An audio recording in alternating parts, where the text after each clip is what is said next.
Selamat siang Bapak dan Ibu guru karyawan di KBTK Pangudilur Santo Valentinus. Berkah dalam dan salam sejahtera untuk kita semua. Pada hari ini kita berkumpul bersama untuk berdiskusi tentang disiplin. Nah, apa itu disiplin? Disiplin itu adalah suatu sikap bagi kita semua untuk mematuhi tata tertib, untuk menjauhi segala larangan-larangan dan melaksanakan apa yang harus kita laksanakan. Nah, dalam hal ini kita sebagai para guru dan karyawan harus memberikan contoh disiplin atau keteladanan disiplin terutama untuk anak-anak kita semua atau anak-anak usia dini atau peserta didik kita. Nah, bagaimana caranya kita dalam mengajarkan disiplin untuk anak-anak kita, yaitu anak-anak usia dini? Yang pertama kita harus melatih dengan cara rutinitas. Ya, rutinitas harus kita berlakukan supaya anak-anak terbiasa. Yang kedua yaitu memberikan empati kepada anak-anak. Dan yang ketiga kita juga memberikan keteladanan atau contoh dari kita sebagai guru dan karyawan. Karena anak-anak yang masih kecil itu harus melihat contoh apa yang seharusnya dilaksanakan. Jadi mari hari ini kita bersama-sama berdiskusi, membicarakan banyak hal tentang disiplin, dan semoga pertemuan kita hari ini sangat bermanfaat terutama untuk perkembangan para guru karyawan dan juga anak-anak di KBTK Pangudilur Santo Valentinus. Sekian dan terima kasih. Selamat melaksanakan diskusi.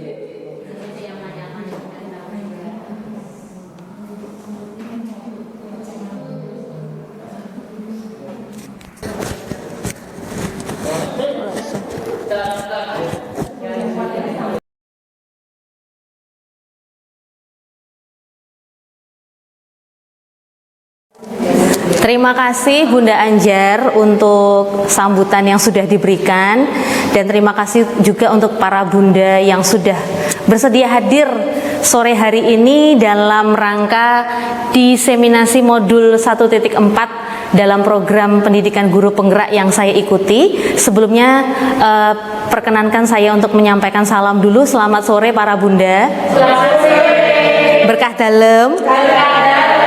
Iya. Jadi para bunda, memang di dalam tugas pendidikan program guru penggerak yang saya ikuti ada satu bagian di modul 1.4 ini yang berjudul membangun budaya positif di sekolah, yang memang perlu untuk saya sebarkan kepada para bunda semua, karena memang keilmuannya ini nanti tidak hanya untuk saya pribadi, tetapi memang saya punya kewajiban untuk menyebarluaskannya kepada para guru dan karyawan. Sebenarnya kalau kita punya waktu yang panjang, ini tidak bisa diselesaikan dalam satu sesi sore, tetapi memang butuh pelan-pelan sedikit-sedikit, tetapi paling tidak saya bersyukur karena sore hari ini kita boleh berkumpul untuk mencoba menjadi pengetahuan awal kita semua. Saya pun sambil belajar, dan mungkin nanti di antara para bunda setelah saya banyak yang bisa mengikuti program pendidikan guru penggerak ini. Ya, paling tidak punya gambaran. Tidak usah khawatir, semuanya menyenangkan kok. Ya, para bunda kita langsung saja. Salam dan bahagia untuk para bunda yang hebat.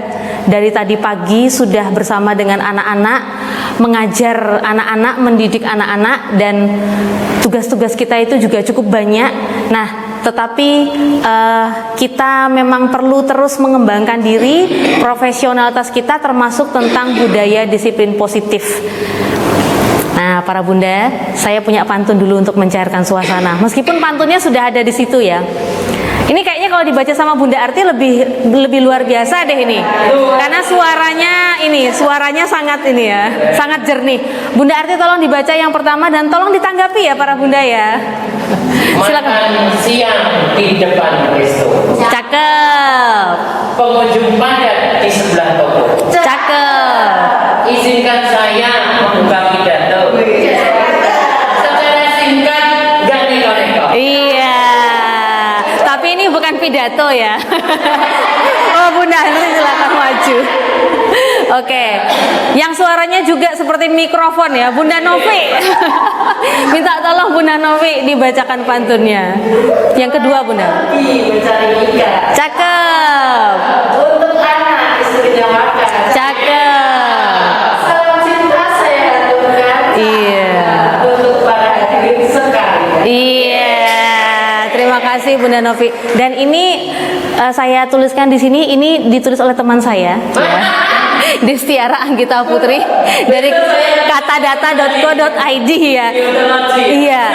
Saya tuh mengikuti program guru penggerak ini para Bunda. Mau buka modul itu selalu ada panduan kalau mengambil mengambil hasil hasil karya orang lain itu kita perlu cantumkan di situ. Jadi ini saya sebutkan. Oke, kita langsung saja para Bunda.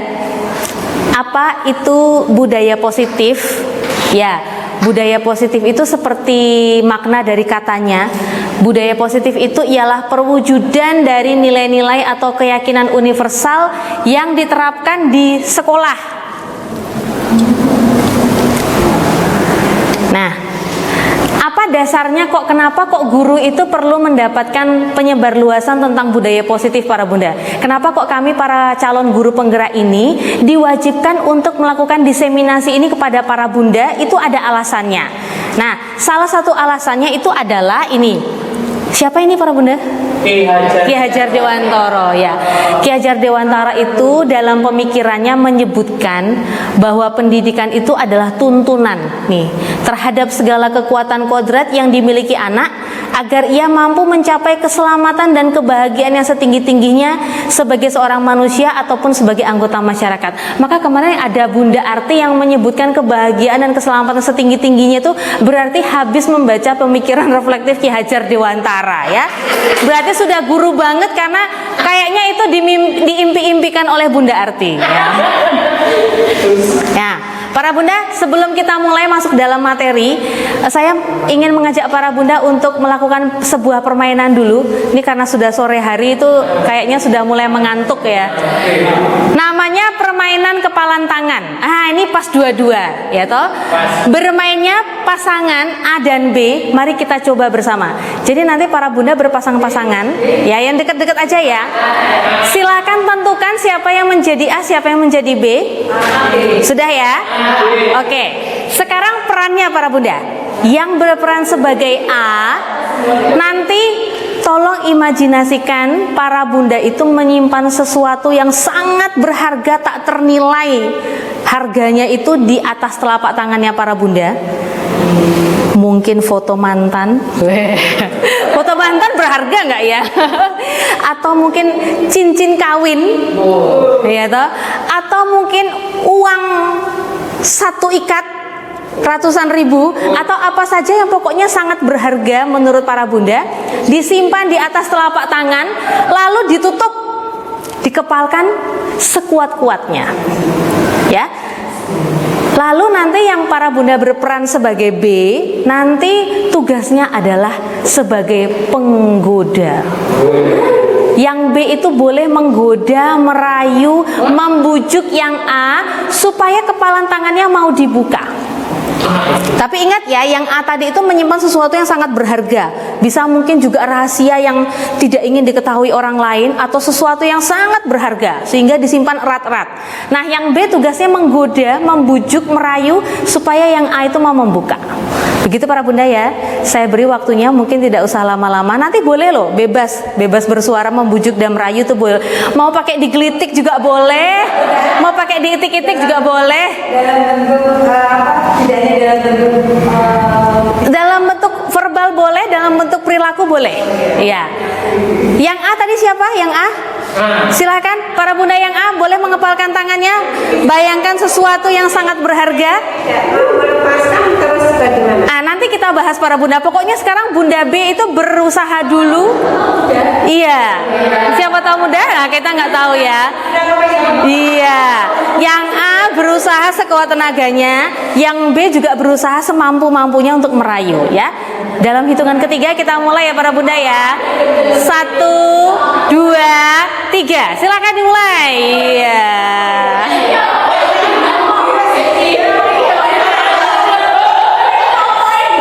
Silakan rayuan mautnya dikeluarkan. Trik-triknya dikeluarkan.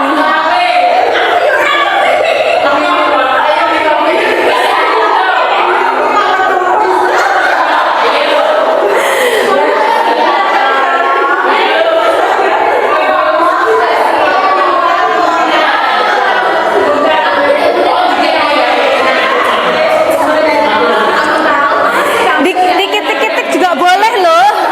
Diklitik-klitik juga boleh.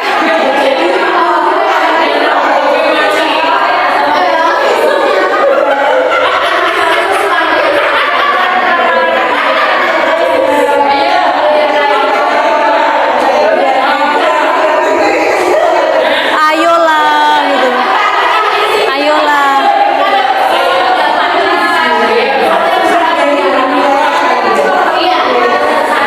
Para bunda, diiming-imingi juga boleh loh, diiming-imingi.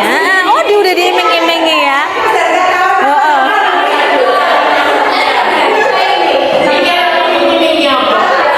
Oke.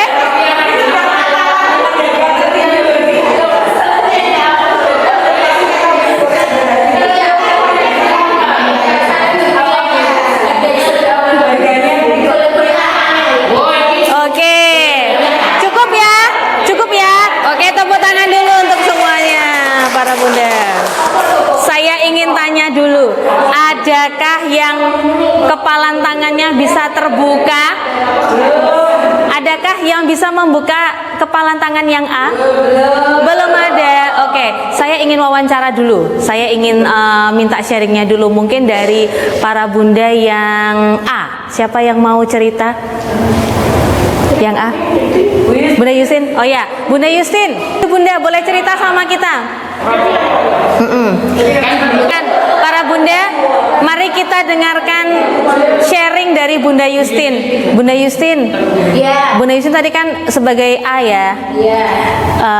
Apa yang Bunda Yustin rasakan dari pengalaman bermain itu tadi? Senang. Senang karena punya sesuatu yang disimpan ya. Yang disimpan. Padahal sesuatu ini kalau dinilai dengan uang tidak begitu banyak uangnya. Oh, sebenarnya dinilai uang tidak begitu banyak uangnya. Tetapi kenapa Bunda Yusin kok mempertahankannya? Menurut saya ini milikku dan susah aku dapatkan, sehingga kalau bisa orang lain jangan sampai punya. Oh gitu. Oke, tepuk tangan untuk Bunda Yusin. Iya, tapi Bunda Yusin tidak terpengaruh ya tadi ya? Enggak. Diiming-imingi apa Bunda Yusin? Ditanya nilainya berapa, mau dihargai. Oh, mau dihargai, mau diganti dengan sesuatu yang lebih besar ya? Iya. Tapi tidak mau ya? Langsung besar apa tidak? Oh, tidak mau ya? Oke, luar biasa sekali. Tepuk tangan untuk Bunda Yusin. Saya minta satu yang jadi B. Monggo Bunda Novi.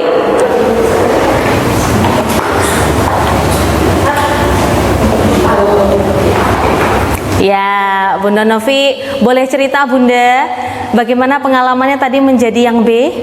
Tadi agak susah ya Bunda. Agak susah? Soalnya kan diiming-imingi apapun nggak mau. Nggak mau. Terus ketika ditanya mau diambil lebih tinggi, bilangnya seberapa. Oh, seberapa? Malah nantang ya?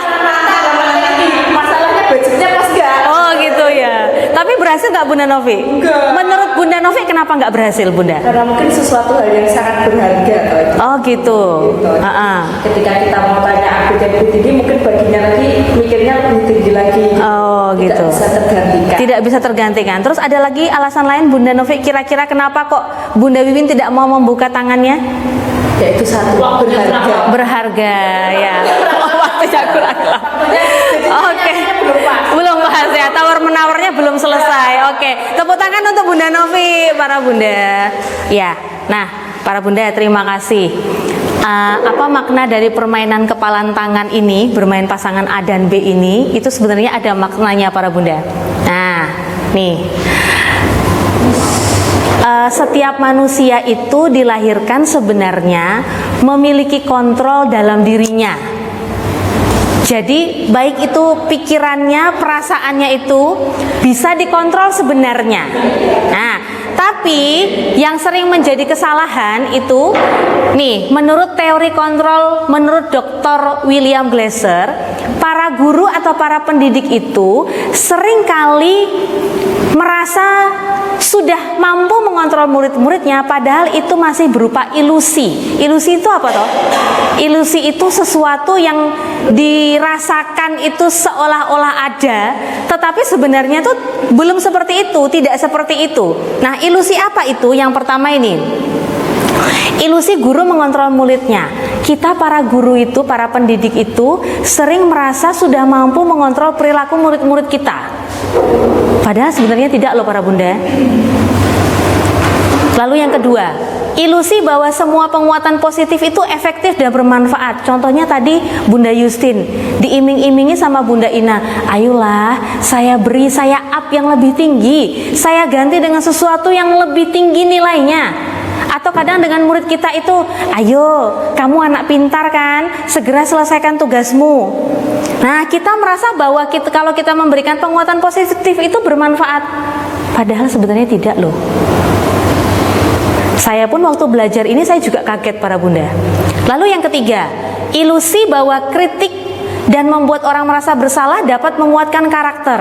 Nah, kalau ini saya sering sebagai orang tua di rumah, dengan suami saya, dengan anak-anak saya sering gitu. Nah, sudah Bunda bilang toh dari tadi, kamu nggak mau dengar toh, sekarang bagaimana? Saya pikir dengan membuat seperti itu, anak itu akan merasa bersalah, lalu besok dia tidak mengulangi kesalahannya lagi. Tapi ternyata itu pun salah, para Bunda. Itu pun hanya ilusi. Lalu yang terakhir, ilusi bahwa orang dewasa memiliki hak untuk memaksa. Lah ini, kita para guru itu kan orang-orang dewasa. Sebagai orang tua pun juga namanya sudah dewasa. Ternyata sering sekali orang dewasa itu berpikir bahwa saya itu lebih besar, aku itu bundamu, saya itu gurumu, pasti sudah merasa anak itu bisa dikontrol. Tetapi ternyata tidak, para Bunda. Nah, maka teori kontrol William Glasser ini mengatakan itu semua hanya ilusi. Yang bisa mengontrol perilaku seseorang itu adalah sebenarnya dirinya sendiri. Nah, lalu bagaimana kita kok dalam disiplin positif di sekolah kita, bagaimana kita menerapkan teori kontrol ini kepada anak-anak? Nah, gini para Bunda, tadi di awal itu saya sampaikan bahwa disiplin positif itu kan penerapan dari nilai-nilai kebajikan. Nilai kebajikan itu macam-macam, para Bunda. Contohnya gini, yang sudah kita miliki di pendidikan Indonesia ya, profil pelajar Pancasila itu ada 6 dimensinya. Kemudian kita juga punya yang lain di yayasan kita ini, ada core values Bruder FIC, ada 6. Ini juga nilainya disusun itu melalui riset penelitian yang luar biasa. Nah, lalu kita juga punya ini yang miliknya internasional ya, 9 pilar karakter Indonesian Heritage Foundation. Ada banyak sekali. Kemudian nih, IBO Primary Years Program, ada toleransi, rasa hormat, integritas sampai komitmen. Ini nilai kebajikan universal. Masih ada lagi The 7 Essential Virtues dari Building Moral Intelligence Michelle Borba. Ini ada banyak sekali. Empati, kebaikan, kontrol diri, toleransi, suara hati, rasa hormat, dan keadilan. Jadi nilai kebajikan itu banyak sekali, para Bunda, yang bisa kita ambil untuk diterapkan dalam disiplin positif di sekolah kita. Nah, tinggal nanti seperti kita di Yayasan Pangudi Luhur itu mungkin tidak usah terlalu mengambil dari internasional. Kita punya profil pelajar Pancasila, kita punya 10 keutamaan Pangudi Luhur, kita punya 6 core values Buder-Buder FIC, masih ditambah semangat Santo pelindung sekolah kita, Santo Valentinus. Nah, bagaimana para bunda sekalian bisa mengambil nilai-nilai kebajikan itu untuk diterapkan paling tidak 1, 2, 3 di kelas kita. Nanti para bunda boleh loh memilih mana yang paling cocok, karena setiap kelas itu kan berbeda, setiap kelas itu unik. Misalnya seperti di B1 mungkin nilai kasih sayang itu menjadi nilai yang mau diterapkan. Kalau di B2 mungkin tidak, di B2 mungkin empati sudah terbukti ya. Kalau di kelompok B2 itu empatinya tinggi gitu. Dari orang tua dan muridnya itu empatinya tinggi sekali, saling menolong, saling membantunya luar biasa. Nah, itu diterapkan betul di kelas, dijadikan sebagai sebuah keyakinan kelas. Nah, nanti ada keyakinan kelas itu. Nah, lalu para bunda, apa yang mendasari setiap anak atau setiap manusia itu berperilaku, dan kita pun juga ya, ini mungkin kalau dikaitkan dengan materi kuliahnya Bunda Novi dan Bunda Ina, ini sangat linier sekali karena berbicara tentang perilaku manusia. Nah, ternyata kita pun, para guru pun punya motivasi dalam berperilaku para bunda. Nah, ini Diana Negosen dalam bukunya mengatakan ada 3 motivasi perilaku manusia. Yang pertama, kita berperilaku itu pertamanya untuk ini, menghindari ketidaknyamanan atau hukuman. Gak terlambat. Kalau dulu, bukan di sini ya, bukan di sini. Di tempat suami saya itu dulu, kalau terlambat, bapak ibu guru terlambat datang ke sekolah, itu potong 15.000. Dan itu pernah dilakukan loh para bunda. Itu zaman suami saya itu masih laju Solo Ambarawa. Sering sekali terlambat dan banyak sekali dipotong, kali 15.000. Nah, lalu akhirnya tidak pernah terlambat lagi gara-gara ini, menghindari ketidaknyamanan atau hukuman. Karena kalau dipotong 10 kali saja, kali 15.000 sudah 150.000 potong gaji. Sangat besar sekali. Nah, lalu alasan keduanya ini, untuk mendapatkan imbalan atau penghargaan dari orang lain. Tapi kalau kita di sini bekerja tidak mengharapkan penghargaan ya. Nah, tapi banyak loh murid-murid kita atau kita sendiri yang melakukan sesuatu itu supaya mendapatkan penghargaan. Oh, saya melakukan ini supaya saya itu dihargai oleh orang lain, atau mungkin dipuji-puji oleh atasan saya, atau mungkin dipuji-puji oleh bruder misalnya gitu. Nah, itu masih ada. Lalu yang ketiga ini, untuk menjadi orang yang mereka inginkan dan menghargai diri sendiri dengan nilai-nilai yang mereka percaya. Nah, dari 3 motivasi ini, menurut para bunda mana yang paling baik? 1, 2, atau 3? Nah, ini para bunda yang terkasih, tujuan dari disiplin positif itu menanamkan motivasi yang ketiga pada murid-murid kita, yaitu untuk menjadi orang yang mereka inginkan dan menghargai diri sendiri dengan nilai-nilai yang mereka percaya. Ketika murid kita memiliki motivasi tersebut, mereka telah memiliki motivasi intrinsik yang berdampak jangka panjang. Ini sudah saya buktikan sama murid saya para bunda. Meskipun di awal tuh saya sering konsultasi dengan para bunda TKB ya. Saya punya murid itu namanya Eris.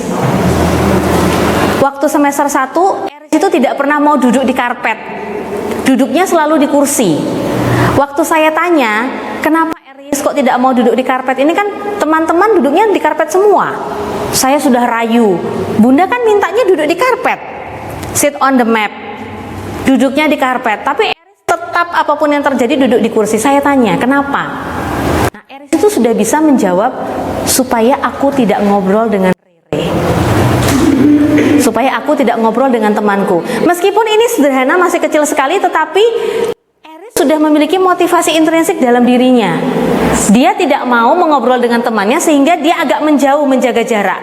Nah, mereka akan tetap berperilaku baik dan berlandaskan nilai kebajikan karena mereka menjunjung tinggi nilai-nilai yang mereka hargai.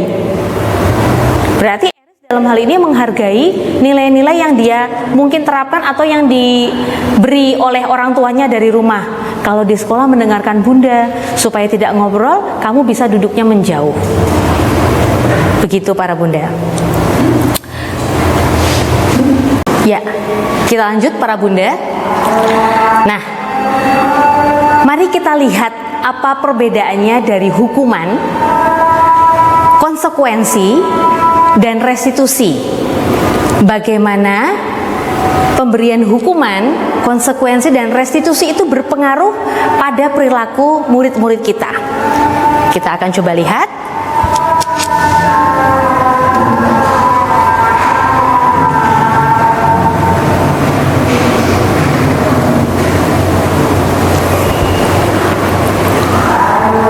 Ya, seperti ini para bunda.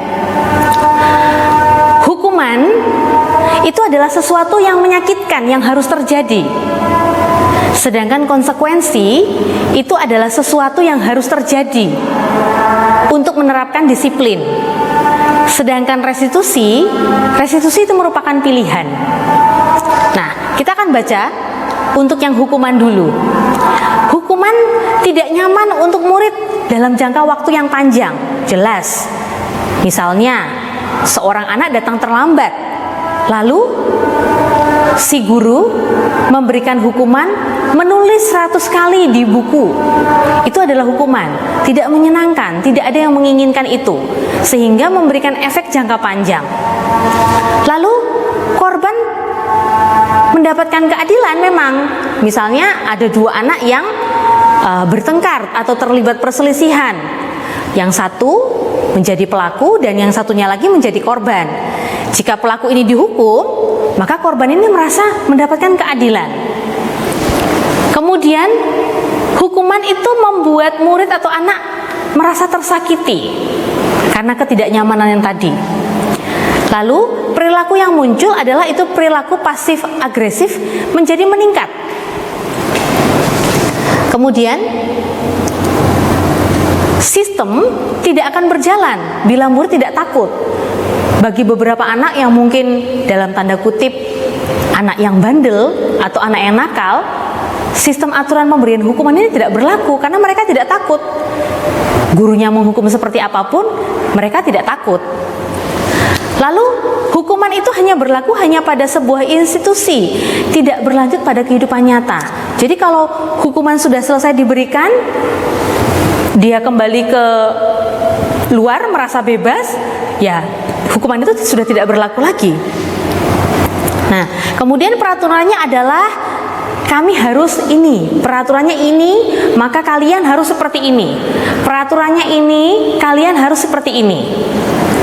Sehingga murid atau anak itu menjadi seseorang yang membenci peraturan. Kenapa peraturan di sekolah ini seperti ini? Mereka menjadi merasa tidak bebas atau tidak nyaman. Nah, sedangkan konsekuensi, kalau kita lihat, kalau konsekuensi itu tidak nyaman untuk murid jangka waktu yang pendek. Misalnya, seorang anak memecahkan gelas, atau janganlah anak ya, kita sudah dewasa suatu ketika pergi ke rumah makan tidak sengaja memecahkan gelas. Konsekuensi yang diterima mungkin adalah dia harus mengganti biaya gelas itu ke pemilik restoran. Nah, itu berlakunya jangka pendek. Murid atau anak dibuat tidak nyaman, tetap tidak nyaman. Penguatan hanya bertahan dalam jangka waktu yang pendek, dan ini memerlukan monitoring. Nah, sedangkan restitusi itu penanaman disiplin yang merupakan pilihan para bunda. Menguatkan untuk murid dalam jangka waktu yang panjang, korban mendapatkan ganti, sedangkan murid itu mendapatkan penguatan. Masalah terpecahkan dan murid belajar bertanggung jawab. Nah, dan masih banyak lagi hal-hal yang positif yang bisa muncul atau tumbuh jika kita memberikan restitusi. Nah,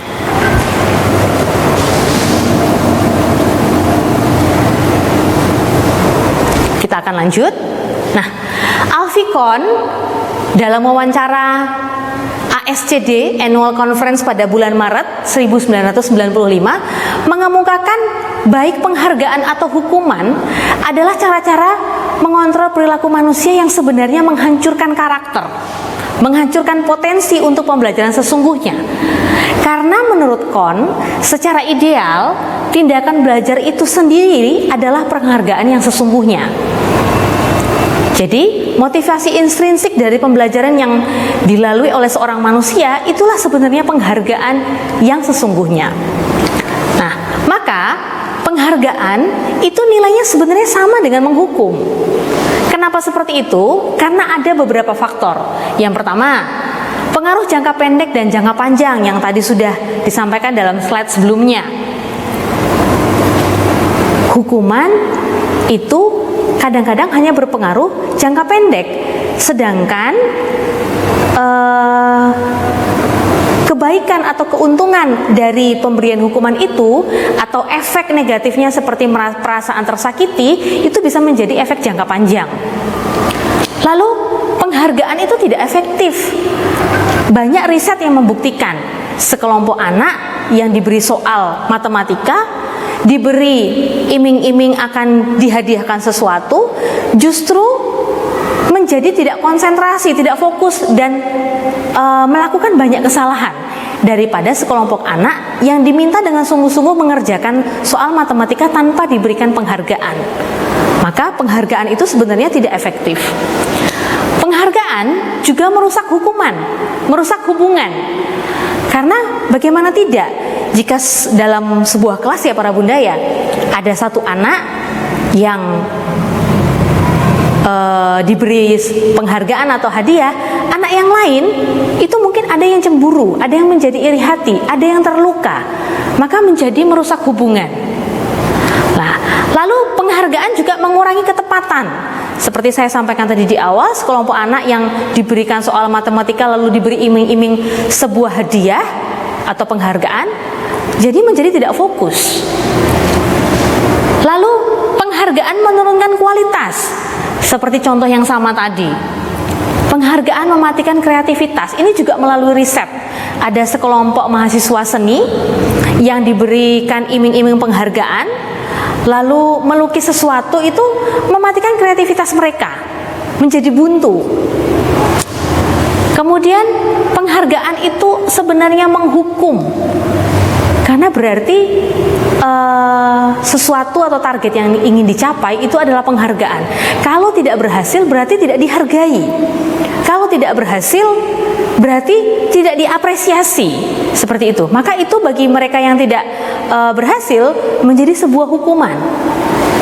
Atau mungkin gara-gara penghargaan itu tadi, seseorang itu merasa terhukum, tidak bisa menunjukkan kebebasannya. Mungkin dia tidak nyaman, tetapi karena penghargaan yang diinginkan itu tadi, atau mungkin yang sudah dijanjikan itu tadi, lalu merasa terpaksa, maka disebut penghargaan itu menjadi sesuatu yang menghukum.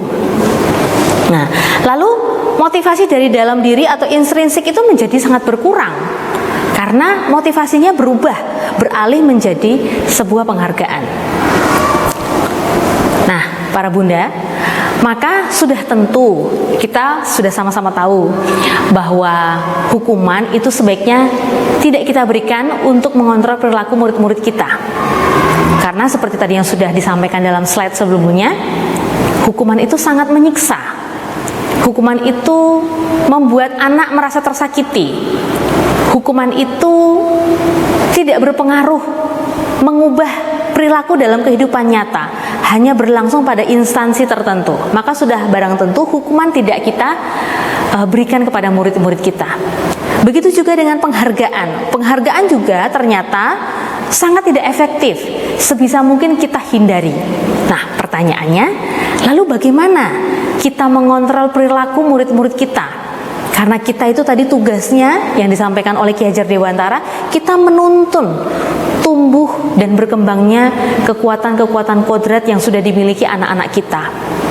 Mereka lahir itu sudah memiliki garis-garis halus, garis-garis buram dalam kehidupannya. Garis-garis yang bagus, karakter-karakter yang bagus itu perlu kita tebalkan. Karakter-karakter yang mungkin dimiliki itu tidak bagus, itu kalau bisa semakin disamarkan. Nah, maka untuk menguatkan karakter murid-murid kita, kita perlu pendekatan, kita perlu cara untuk dapat menumbuhkan motivasi intrinsik di dalam diri murid-murid kita itu. Nah, restitusi adalah sebuah pendekatan untuk menerapkan budaya disiplin positif pada murid-murid kita. Karena restitusi itu adalah proses menciptakan kondisi bagi murid untuk memperbaiki kesalahan mereka sehingga mereka bisa kembali pada kelompok mereka dan menjadi pribadi yang lebih kuat. Nah, bagaimana restitusi itu bisa menjadi pendekatan untuk mengubah perilaku murid-murid kita menjadi orang yang semakin kuat saat mereka kembali ke kelompoknya? Pada slide setelah ini akan saya sampaikan. Nah, ini pertanyaan pemantiknya para bunda. Para bunda yang hebat, apa yang akan para bunda lakukan bila misalnya dalam sebuah acara pesta ulang tahun teman Anda memecahkan gelas? Apakah Anda akan membiarkan dia membayar harga gelas yang dipecahkannya seperti contohnya saya tadi?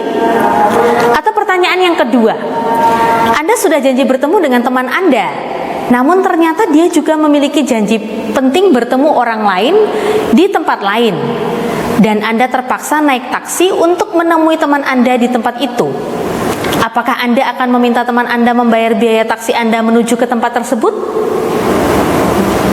Bisa dijawab dalam hati. Atau pertanyaan yang ketiga, pegawai Anda membuat kesalahan yang menyebabkan kerugian finansial pada perusahaan pegawai tersebut. Pegawai itu menawarkan untuk bekerja lembur tanpa bayaran. Apakah Anda sebagai pemilik perusahaan akan menerimanya? Ini pertanyaan pemantik untuk kita. Para bunda yang berbahagia, restitusi diri itu adalah cara yang paling baik. Dalam restitusi diri, murid belajar untuk mengubah kebiasaan dari kecenderungan untuk mengomentari orang lain menjadi mengomentari diri sendiri. Dr. William Glasser itu mengatakan, orang yang berbahagia itu bisa menyadari kesalahannya, bisa mengevaluasi dirinya. Tetapi orang yang tidak bahagia itu cenderung mengevaluasi orang lain. Ya, bagaimana dengan kita? Apakah kita adalah orang yang bahagia, yang sudah bisa mengevaluasi diri kita? Atau kita sebenarnya adalah orang yang belum bahagia atau tidak bahagia? Karena kita masih suka sekali mengkritik orang lain, mengevaluasi orang lain, mencari-cari kesalahan teman kita. Mari para bunda menjawab dalam hati sendiri-sendiri. Apakah saya masih suka mengevaluasi teman saya, mencari kesalahan dari teman saya? Atau saya sering sekali menyadari kesalahan saya, mengevaluasi diri saya, dan mau berubah? Bagaimana dengan kita semua? Nah,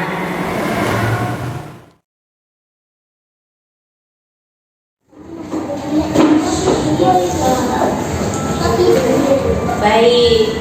Selamat pagi teman-teman. Gimana kabarnya?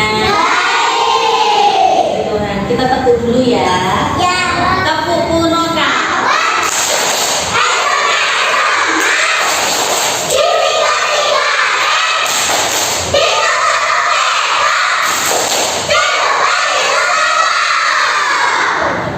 Ternyata anak-anak luar biasa semangatnya hari ini. Bunda Gracie mau tanya, hari ini hari apa teman-teman? Bagus sekali. Teman-teman, Bunda Gracie mau bertanya terlebih dahulu. Teman-teman ini di kelompok berapa namanya? B1 apa? Anak-anak B1 Tuluntung ada berapa? 27. Ada 27. Betul sekali. Banyak apa sedikit ya? Teman-teman, sekolahnya di mana ini namanya?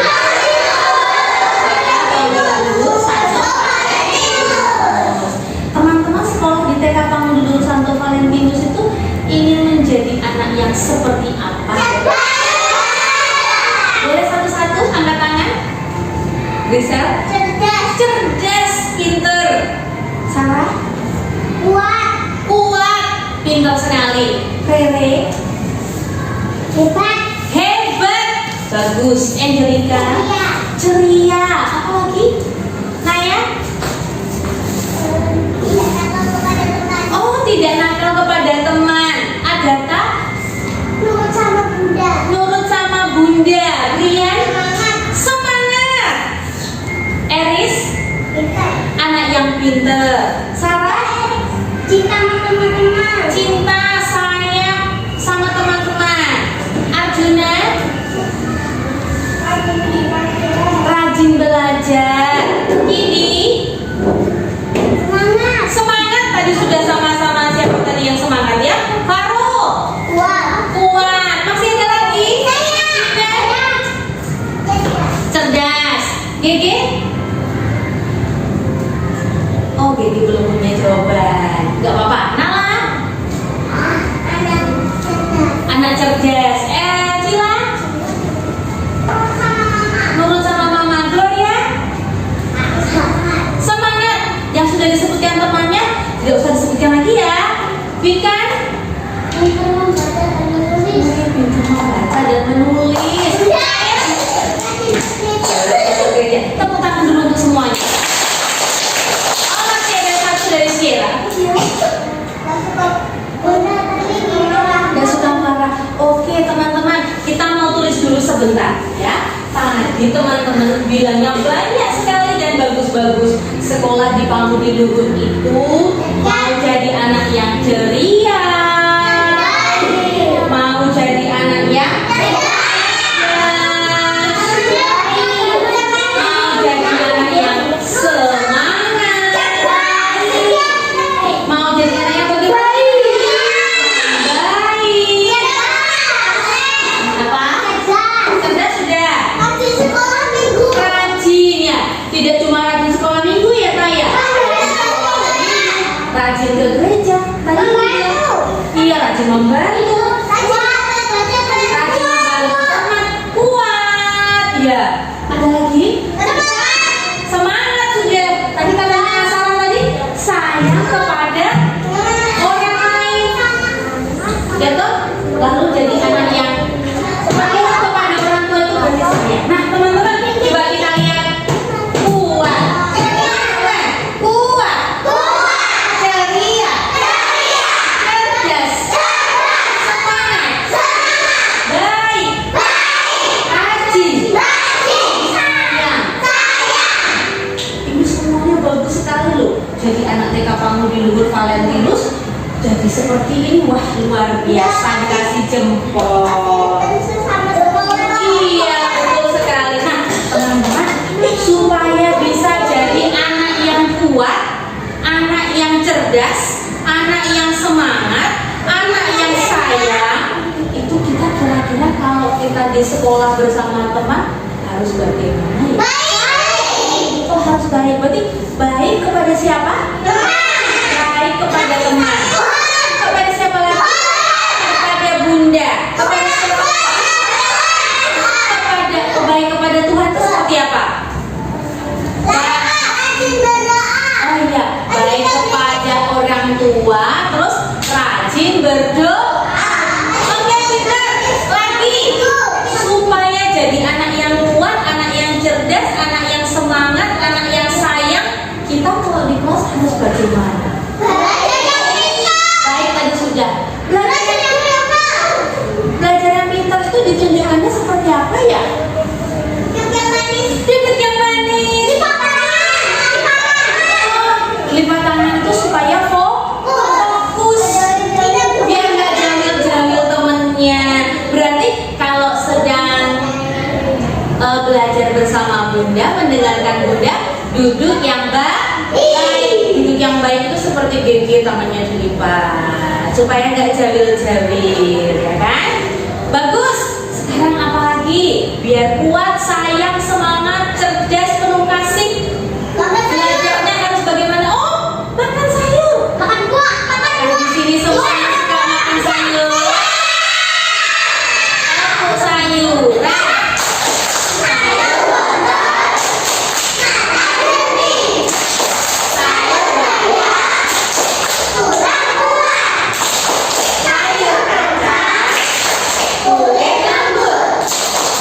Aku suka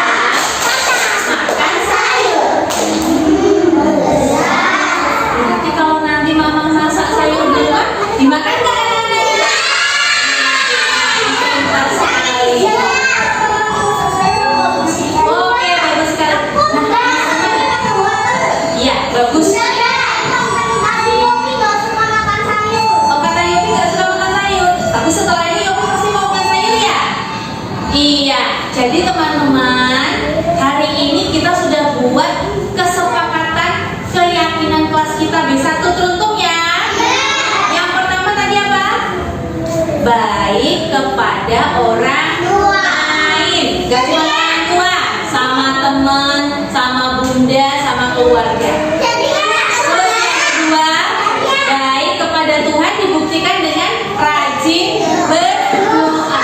Berarti iya pinter. Berarti anak B1 tuh semuanya rajin berdoa, rajin ke gereja, rajin sekolah minggu, dan mau membantu orang lain.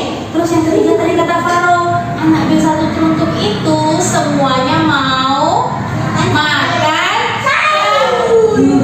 sama buah. Ada berapa tadi keyakinan kelas kita? 3. Baik sama orang lain, rajin berdoa, dan suka makan sayur. Ada berapa teman-teman? 3. Berapa? 3. Coba siapa yang bisa bentuk angka 3 dengan jarinya? Salah enggak? Bukan deh. Iya. Sekarang coba tangannya di udara, tangan kanan. Buat angka 3, lengkung, lengkung. Lagi sekali lagi, lengkung, lengkung. 3. Oke, tepuk tangan dulu untuk keadaan kita. Berarti mulai hari ini Bunda ingin sekali melihat anak-anak yang baik sama temannya, yang rajin berdoa, dan suka makan sayur. Bila kata Faro, tidak nakal tuh berarti baik sama lu.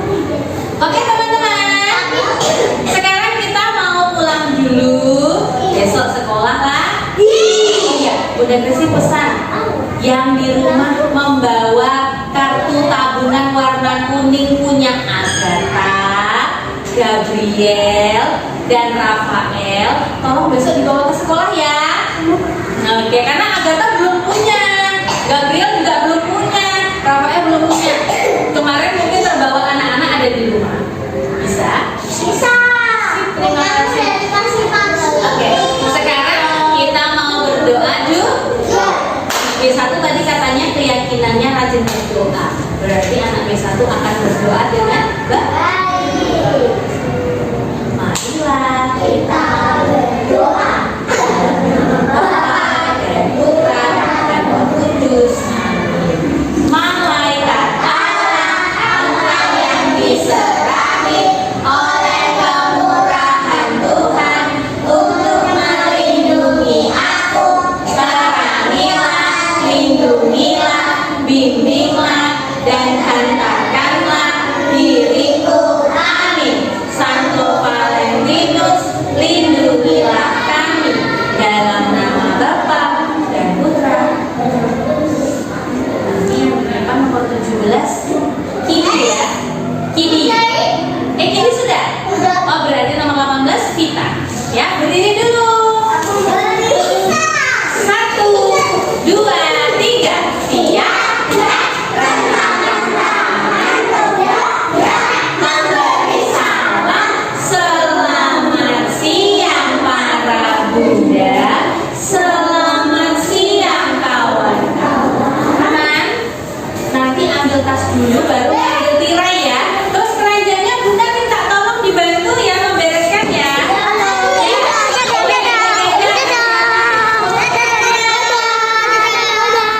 Baik, para Bunda, dari video contoh praktik keyakinan kelas yang tadi sudah saya putarkan dan sudah para Bunda lihat sekalian, maka ada beberapa hal yang perlu kita ingat dalam pembentukan keyakinan sekolah atau keyakinan kelas. Nah, yang pertama, keyakinan kelas bersifat lebih abstrak daripada peraturan yang sifatnya lebih rinci atau spesifik.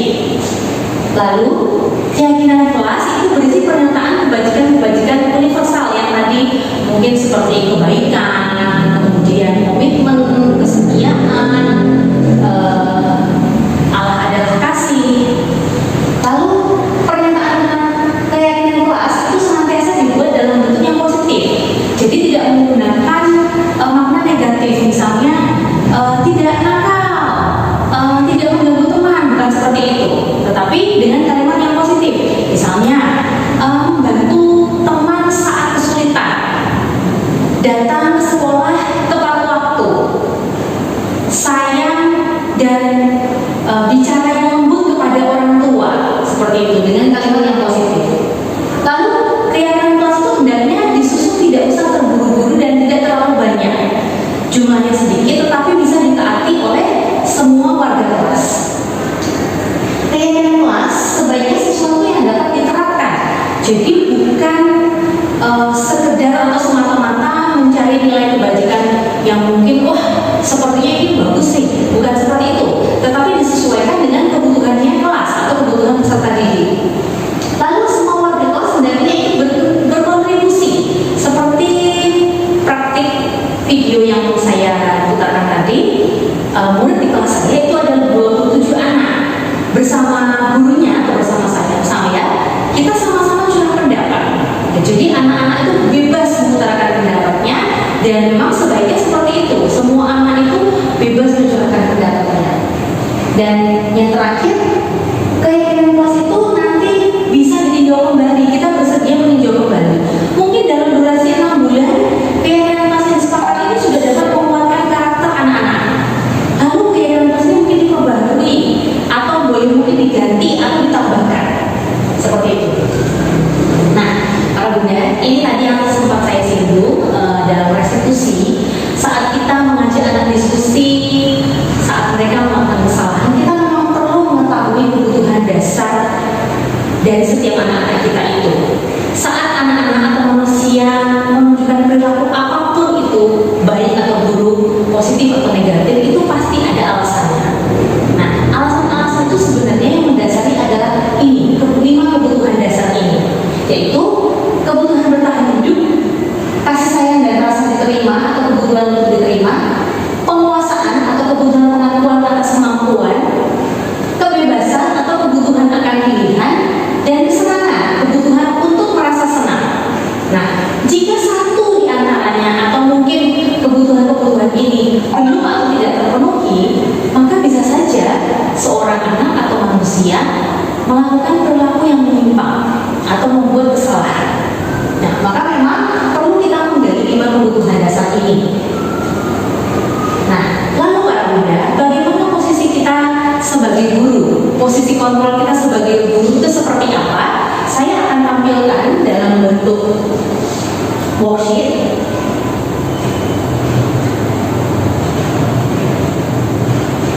Ya, mari kita perhatikan bersama para bunda.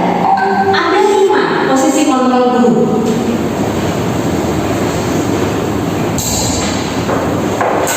Yang pertama itu adalah posisi menghukum, pembuat rasa bersalah, teman, pemantau, dan manajer. Kalau posisi menghukum itu jelas, dengan menunjuk-nunjuk, marah, bahkan mungkin menghardik, kamu salah, kamu berbuat salah. Itu posisi kontrol menghukum. Lalu posisi kontrol sebagai pembuat rasa bersalah. Nah, ini mungkin sebagai orang tua. Kamu tahu nggak, Bunda sudah capek dari tadi pagi, Bunda bekerja, lalu pulang, rumah masih berantakan, kamu berbuat seperti itu. Itu posisi kontrolnya, pembuat rasa bersalah. Lalu yang ketiga, posisi teman. Nah, ini misalnya terjadi pada anak-anak kelas tinggi, anak SMP misalnya. Gurunya memberi tugas, ada anak yang ngobrol, lalu didekati. Ayo anak, dikerjakan tugasnya. Kamu gak kasihan sama bu guru? Ayo dikerjakan, nanti kita bisa ngobrol. Nah, itu posisi sebagai teman. Lalu bagaimana posisi kontrol sebagai pemantau? Pemantau ini hanya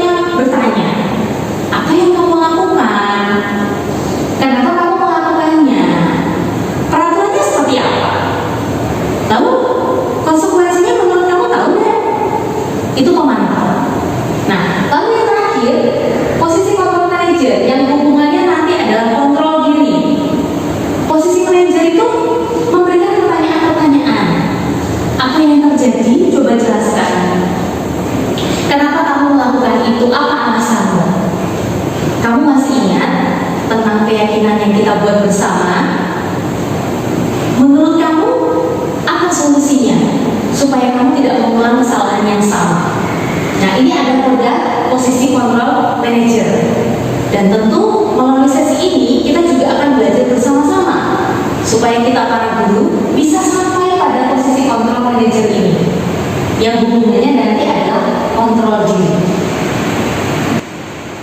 Ya. Nah, para bunda, kita telah sampai pada bagian akhir dari diseminasi modul 1.4 penerapan disiplin positif di sekolah. Harapannya memang melalui penyebaran luasan budaya positif ini, kita semua bisa bersama-sama membentuk atau praktik keyakinan di kelas kita masing-masing, dan para bunda juga nanti bisa mempraktikkan segitiga restitusi yang nantinya berguna untuk mengontrol perilaku murid-murid kita. Nah, dalam hal ini saya ingin menyampaikan kepada para bunda contoh praktik segitiga restitusi yang sudah pernah saya susun.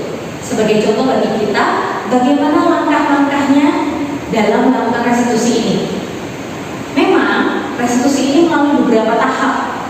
Ada nanti tahap menstabilkan identitas, lalu validitas kesalahan, dan menanyakan keyakinan, seperti materi yang sudah saya sampaikan sebelumnya dalam slide sebelumnya. Maka para bunda, mari sekarang saya ajak untuk melihat contoh praktik segitiga restitusi yang pernah saya lakukan.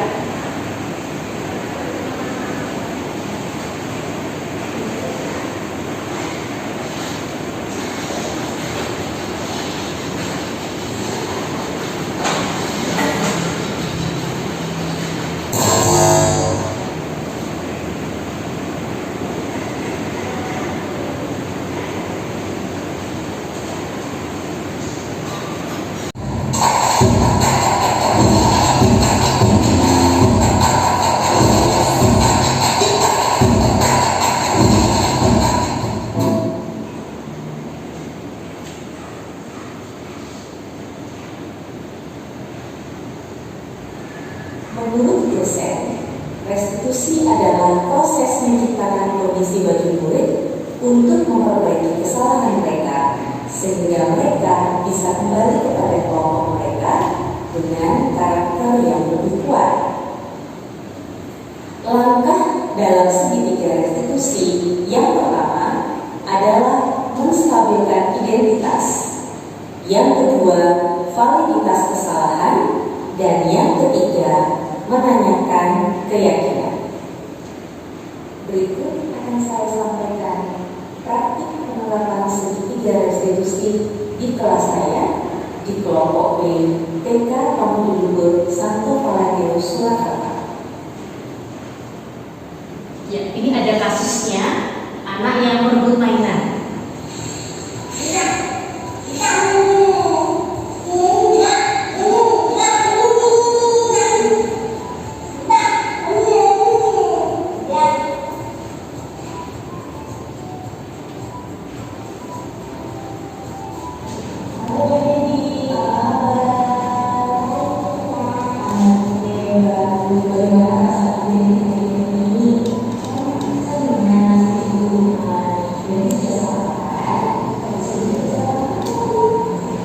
Ini tahap menstabilkan identitas.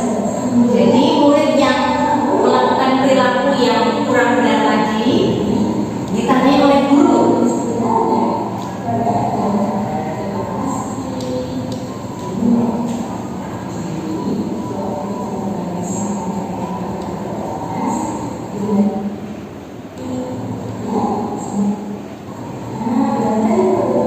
Lalu yang berikutnya adalah validitas kesalahan. Jadi guru mencoba mengklarifikasi kesalahan yang dilakukannya. Apakah memang benar anak tersebut sadar dengan perilakunya? Apakah dia tahu bahwa yang dilakukannya itu adalah sebuah kesalahan? Dan yang terakhir adalah menanyakan keyakinan. Anak ini ditanya, apakah kamu masih ingat dengan keyakinan kelas?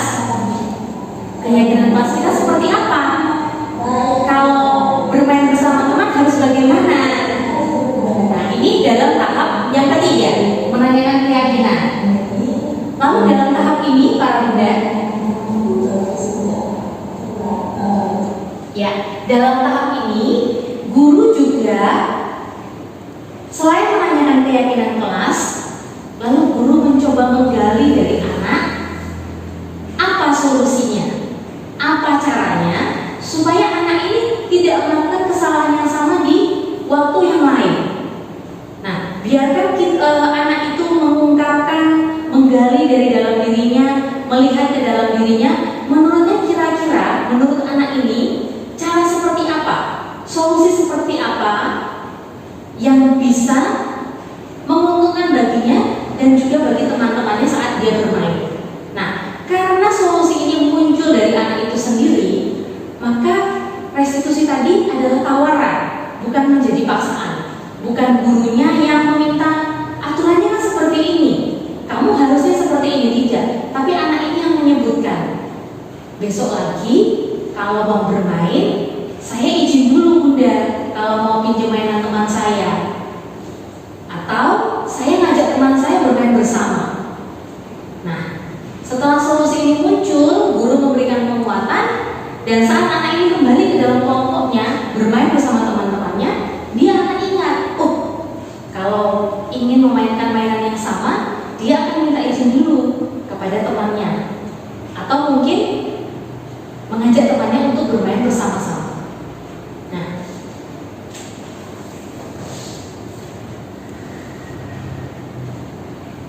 maka ini tadi para bunda, praktik segitiga restitusi.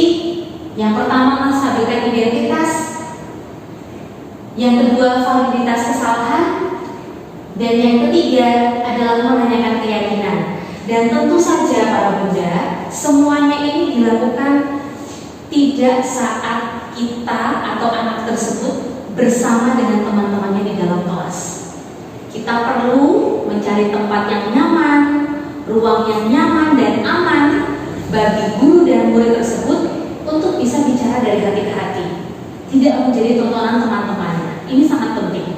Maka seperti dalam video yang para bunda lihat, guru dan murid itu berada di kelas selesai pembelajaran, saat tidak ada orang lain, supaya murid itu juga bisa bebas dan nyaman dalam mengutarakan pendapatnya.